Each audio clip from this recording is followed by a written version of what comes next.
Surxondaryo viloyati Sariosiyo tumani. 50 ta qo'zi sog'liqlari. O'tgan yilgi dekabr qo'zilari ham bor ichida. Bitta qo'radan chiqmagan, ikkita, uchta qo'radan chiqqan. Bir 10 talari Aqtan Cho'qmonatardan kelgan bular. Hammasi elitniy variant. Sog'lom, hamma qo'l vaksinalar qilingan, yeb ishlari juda zo'r. Kilosi ham, sifati ham o'ta zo'r qo'ylar. Bittasi so'ydagi 38 kilo keldi. Hammasi unaqa emas. Ichida shunaqalari ham bor. Juda sifat, juda zo'r kelishgan. Hamma tomonlama zo'r qo'ylar. To'rt qilishga bo'ladigan qo'ylar.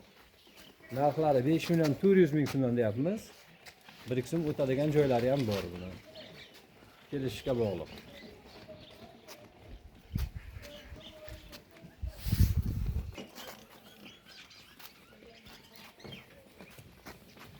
Dastlabki O'zbekiston bo'ylab hamma viloyatlarga dastlabki qilib beramiz. Telefon raqamlar 99 739 0955